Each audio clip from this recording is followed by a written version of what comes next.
We are back. We're going to read chapter 28 out of my mind. We only have 6 left. It's almost over. How can they expect us to get ready in such a short time? Crazy! Plane tickets and permission slips, practice and paperwork, practice every day for close to 2 weeks. Study every evening with Mrs. V. Words, cities, states, countries, capitals, oceans, rivers, colors, diseases, weather, numbers, dates, animals, kings, queens, birds, insects, wars, presidents, planets, authors, generals, laws, quotations, measurements, equations, definitions. My head has been spinning non-stop with facts and figures, but I'm ready now. Our team is ready. Mr. D kept his promise. The 6 highest scores from all of our practice rounds were announced at the last practice session a few days ago. Of course, just like the other kids, I've been keeping a mental tally of everybody's points, so I was pretty sure I would be one of the on-air contestants, not an alternate. Mr. Deming almost glowed with anticipation as he made the announcement. He paced nervously. A little more and the man would be dancing. Here we go, he said. I feel like I need a drum roll or something. Read the list, please, Connor shouted impatiently. Mr. Deming said slowly. The 6 members of the championship Spalding Street Elementary School quiz team are, he paused. I thought Connor was going to throw something at him. Rose, Connor, Melody, Elena, Rodney, and Molly. Claire and Amanda will be alternates. I'm an alternate? Claire gasped. Molly beat you by 2 points, Claire, Mr. D explained. But you still get to come with us and cheer us on and tour the city. But it was me who helped her study, Claire said, outrage in her voice. That is so not fair. I just shook my head and smiled a little. There is so much Claire doesn't know about stuff not being fair. I totally agree with Melody there. Molly looked smug and not at all sorry. Her mother came to pick her up and the practice was over. The competition is tomorrow, Thursday evening. Assuming we win, we will have the Good Morning America appearance on Friday, followed by a trip to the White House. More sightseeing in D.C. is planned for Saturday. Then we come home on Sunday. On Monday, hopefully, we'll return to school as national champions with that trophy. So tonight we pack. I've never been on a trip away from home before, so we have some serious planning to do. I feel crazy excited, crazy nervous. Dad bought me a bright red suitcase with wheels. It smells like the inside of a new car. Touching it makes me smile. Mom and I went shopping yesterday, something we don't get to do much anymore. She let me choose a couple of new outfits with jeans. None of those practical baggy sweatsuits for this trip. As we rolled down the mall, we passed a card shop. I had a brainstorm and tapped on my board. Go in, get card, please. For whom? Mom asked as we wheeled in there. Catherine, I typed, to thank her for helping me get ready.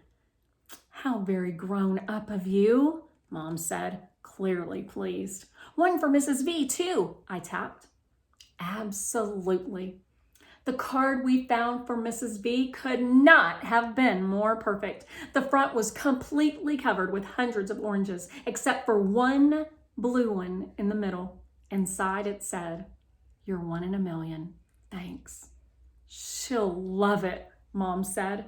For Catherine, I picked out a card that showed a desk full of computers and MP3 players and video games and a young woman connected to all of them with earphones. It read, "Glad you're always there to plug into me. Thanks for all you do." You couldn't have designed those better yourself, Mom said as she paid for the cards. Yep, pretty perfect. Around 7 o'clock, the doorbell rings. It's Mrs. V coming over to help with the final packing preparations. She and Mom make a great team. I've made a checklist according to Mr. Deming's suggestions, Mom says. Black skirt and white blouse for the competition. Check, Mrs. V says as she neatly folds those 2 pieces into my suitcase. Check! Penny mimics. Extra white blouse just in case, Mom says. Great idea, Mrs. V replies, nodding. Mom carefully folds in 2 more shirts and my favorite pair of jeans. Comfortable outfits for sightseeing in Washington, spending money for souvenirs, sunglasses, camera. Check, check, check, Mrs. V repeats. Pajamas, toothbrush, deodorant, hair clips. All there. A warm jacket. No telling what this March weather will do. Check, Penny cries. Power pack for MediTalker. Extra batteries, tissues, and wipes. Got it. Umbrella? For you or for Melody? Mrs. V asks with a laugh. Do you have your bag packed? Yeah, I'm just about ready. I'm nervous too, Mom pauses. You're the best, Violet. I know Penny will be safe with you while we're gone. And butterscotch, I interrupt. They both laugh. Mom continues. Frankly, without you, there is no way that Melody would be packing for this trip. Get card, Mom, I type. I reach my hand to the side, but I can barely touch the edge of my book bag hanging on my chair.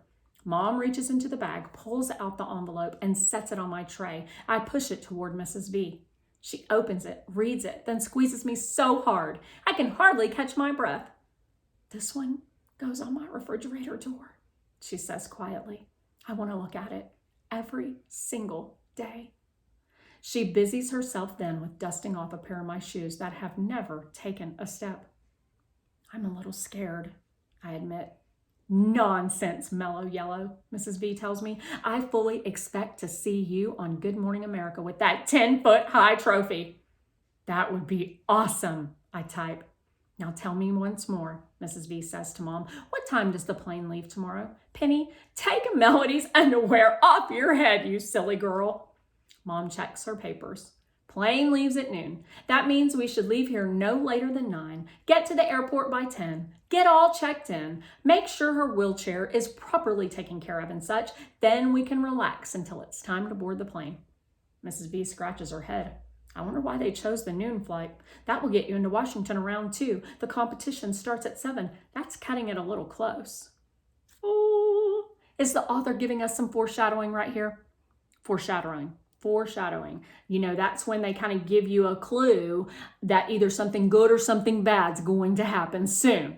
You know, just to kind of put that feeling in your gut. You got that feeling in your gut? Mr. Deming told us the hotel has a late check-in policy. The TV studio is just across the street from the hotel, so we'll be fine. As Mom closes and zips my suitcase, I feel tears coming to my eyes. I will be in Washington, D.C. in just one day on national television. I pray I won't screw up. I want to call Rose and see if she's nervous too. I want to ask her what she'll wear to the White House. Suppose we get to meet the First Lady. Now that would be the bomb. I want to know if we'll be sitting near each other on the plane. I want to be like all the other girls. I don't sleep well that night. In the morning, Mom gets me bathed and dressed and fed in record time while Dad gets Penny ready. Go see plane? She asks repeatedly. Fly. Whee! Dad says as he flies her around the room in his arms. She loves it. We head outside and Mrs. V hurries over, camera in hand. She snaps pictures of me getting strapped in, my suitcase being loaded, and my brave and hopeful victory smile. Then she does it all over again with Dad's camcorder. No, we'll never be able to forget this morning. Penny darts about, chasing Butterscotch, running in circles around the car, which has been washed and shined. Mom, dressed in a cool denim suit and, surprisingly, a pair of late-style Nikes, loads our bags in the car, and we're totally ready to go by 8:45. Dad takes Butterscotch back into the house, then locks the front door on his way out. All set? He asks. Let's do it, Mom yells. Even Penny can feel the excitement. She claps her hands, and I can't stop grinning. Even though I know we have plenty of time, I keep wanting Dad to drive faster. I'm so afraid that we'll miss the plane, or that we forgot my ticket, or that I'll throw up and we'll have to go back home. At the airport garage, we have no trouble finding a row of empty handicap parking spaces. We unload me, my chair, our bags, and Penny and Doodle. Mrs. V snaps more photos. It seems like hours, but in minutes we're at the check-in gate. Mrs. V pushes me. Mom carries Penny. Dad pulls a cart loaded with the luggage and Doodle. It's 10 o'clock on the dot. Hi, Mom says cheerfully to the uniformed lady at the desk. We're here to check in for the noon flight to Washington, D.C. She hands the lady our tickets. The noon flight? The woman replies with a frown. She types and clicks, purses her lips, and then types some more. Finally, she looks up. I'm sorry, ma'am, but that flight has been canceled. We've had loads of cancellations today. A late winter snowstorm in the Northeast has caused backups all over. Canceled? My stomach starts to gurgle. Snow? Mom's voice sounds thick. But the weather here is sunny and clear. They've got 5 inches on the ground in Boston already, and more is predicted for this afternoon farther south. The FAA won't let planes take off in weather like that, so our whole system gets gummed up. Planes due to arrive here and then return eastward get canceled, meaning our afternoon flights can't depart. It's complicated. Sorry. The desk agent continues to type rapidly. She tells Mom, I can get you and your daughter on the next direct flight out. However, it leaves here at 7:23 p.m. and will get you into Washington at 9:07. The Weather Service has predicted that the storm system will have fizzled by then, so we can start getting folks where they need to be. Actually, tomorrow it will be all rain. My heart is thudding now. Would you like me to rebook you now? She smiles cheerfully. She doesn't get it. But the competition starts at 7, Mom mumbles weakly. Excuse me? I didn't hear you, the desk agent says. I can't breathe. Mom speaks a little louder.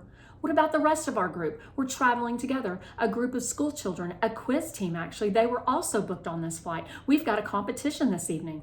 Oh, I remember those kids. They were here early this morning. Great group. So polite and well-mannered. They told me all about the competition and the huge trophy they might be bringing home.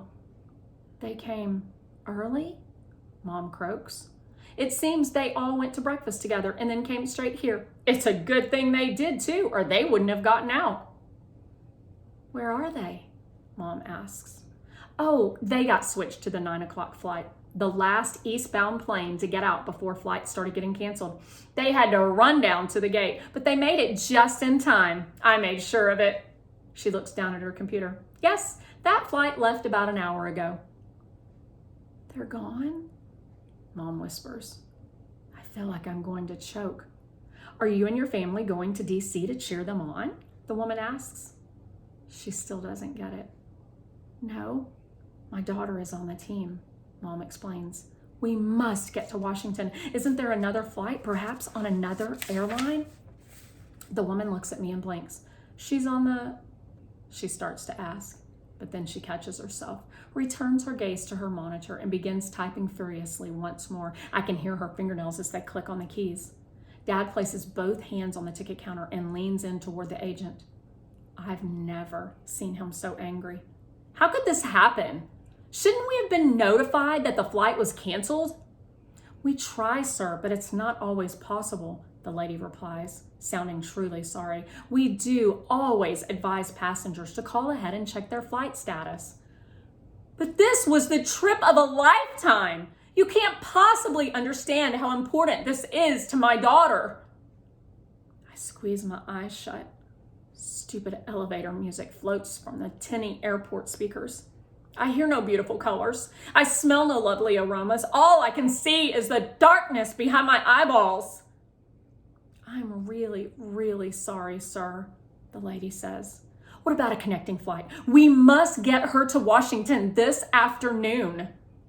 The woman types and clicks for what seems like hours. Finally, she looks up. There are no other flights to DC on any other carrier, sir, nonstop or otherwise. The weather system has grounded everything. There will be nothing until later this evening. I'm so sorry, she whispers. I open my eyes because they're filling with tears. Dad walks away from the counter, his face scrunched into tight wrinkles, and then without warning, he smashes his fist into the wall right next to where I'm sitting. I jerk my head up. I know that had to hurt. I shouldn't have done that, he admits, holding one fist in the other. But I could have smashed my fist against a wall. I would have as well. Mrs. V looks from Dad to me. I don't understand how this could have happened either, she says to Mom. Shouldn't someone from the quiz team have called you? Her voice could crush bricks. The teacher, perhaps? Maybe there wasn't time, Mom says helplessly. At least that's what I hope. Surely they wouldn't have left her behind on purpose. I still have not taken one deep breath. I really do apologize, ma'am, the gate agent finally says. I've even checked airports in nearby cities. There are no flights out of the area until this evening. I have plenty of seats on our 7 o'clock flight if you'd like me to book you. No, thank you, Mom says quietly. It's too late. The entire airport feels like a vacuum to me. No sound, no voices, no air. Mom walks slowly toward me. I sit there in my new blue and white outfit with new matching tennis shoes next to my new shiny red suitcase, feeling very, very stupid and angry. How could they do this to me? Helpless. I hate feeling like this, like when I was little and got stuck on my back like a stupid turtle. There was nothing I could do, nothing. How long does it take to drive to DC? Mrs. V asks. I don't even look up, I know the answer. 10 hours at the very least, Dad replies, his voice soft. Go fly airplane? Penny asks. No fly today, Dad says, touching her gently on her head with his good hand. Mom rolls me over to a bench on the other side of the check-in area. She kneels down in front of me. She's crying. I don't think I'll ever breathe again. Mom hugs me. It's gonna be okay, sweetie. You're still the best, the smartest, the most wonderful girl in the world. Somehow, we're going to get over this. No, I won't. Mrs. V wipes her eyes as well. She sits on the bench and takes both my hands in hers. Oh, baby girl, I know this is hard, but there is just no way to get you to Washington. I just sit there. The morning started out like crystal, but the day has turned to broken glass.